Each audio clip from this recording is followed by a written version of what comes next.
Shalom kekasih Kristus, salam waktunya mengalami terobosan. Hari-hari yang lalu mungkin telah banyak mengabaikan peringatan dari Tuhan atau banyak mengesampingkan kemurahan Tuhan. Hari ini saya berharap kepada para pendengar renungan melekat dalam Tuhan dapat mengalami terobosan dalam kehidupan yang dijalaninya sehingga tunduk dan taat dalam melakukan firman Tuhan. Mari kita berdoa. Tuhan, terima kasih buat kesempatan pada hari ini. Biarlah hidup dan keimanan kami semakin dibenahi dengan kebenaran firman-Mu. Dan firman-Mu terus semakin tertanam dalam kehidupan kami, Tuhan.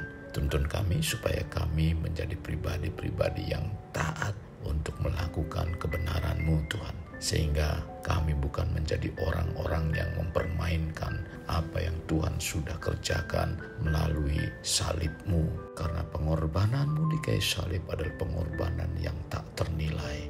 Itulah yang dikatakan kasih karunia yang begitu besar untuk kami, Tuhan. Terima kasih, pimpin kami, mampukan kami untuk melakukan setiap kebenaran firman-Mu.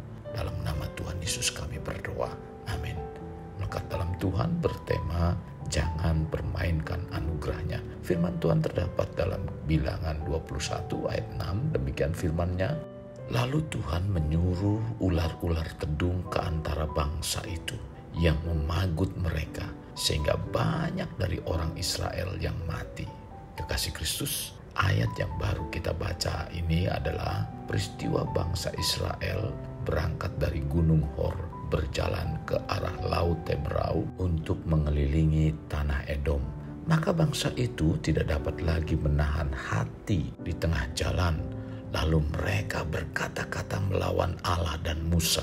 Mengapa kamu memimpin kami keluar dari Mesir, supaya kami mati di padang gurun ini? Sebab di sini tidak ada roti dan tidak ada air, dan akan makanan hambar ini kami telah muak. Akibat pemberontakan inilah banyak dari orang Israel yang mati. Hal ini terjadi karena bangsa Israel bersungut-sungut kepada Allah dan Musa karena kekurangan makanan dan sumber air.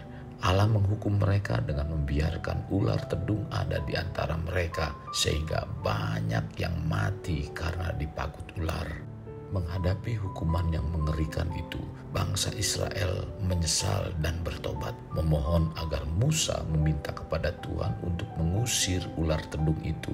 Namun cara Tuhan menolong mereka bukanlah dengan melenyapkan ular tedung seperti yang mereka inginkan, melainkan Tuhan memerintahkan Musa untuk membuat ular tembaga pada sebuah tiang yang tinggi, dan mereka yang memandangnya dapat selamat.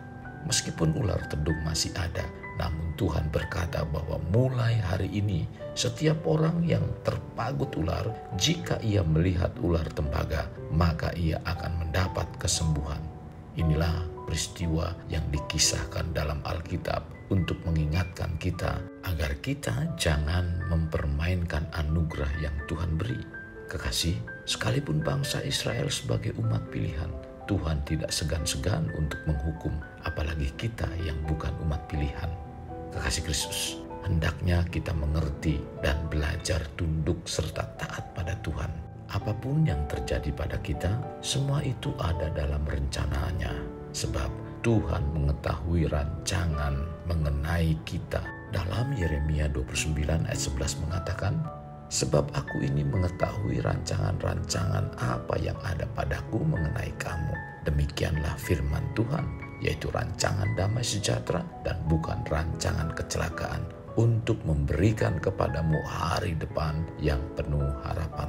Jadi ketika kita dikelilingi oleh ujian, kesukaran, kekurangan, dan bahaya yang luar biasa, seringkali kita berada dalam kekhawatiran dan penuh dengan ketakutan, sehingga berdoa kepada Tuhan untuk segera mengangkat penderitaan tersebut.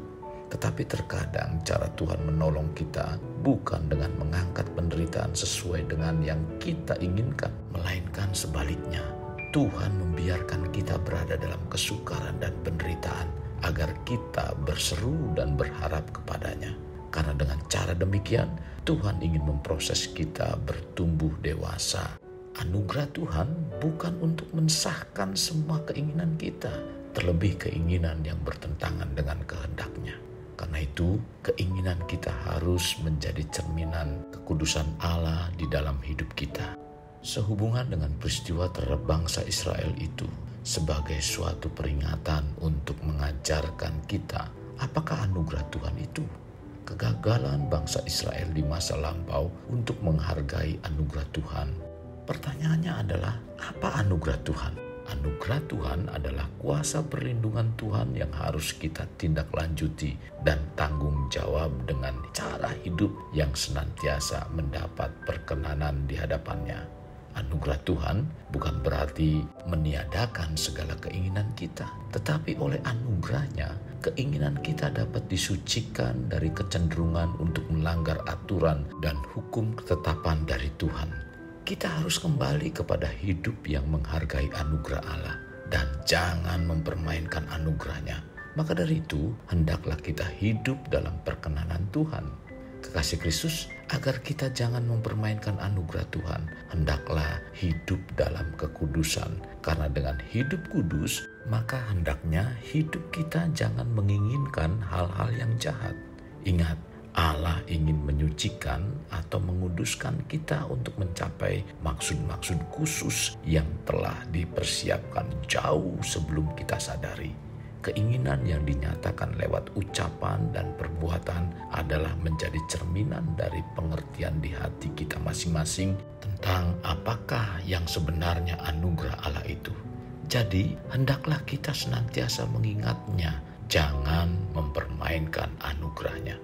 Kekasih Kristus, mari kita alami terobosan hidup. Untuk mengalaminya, mulailah dengan mengenal prinsip-prinsip kerajaan Allah serta menjadi warga kerajaan. Kita berdoa.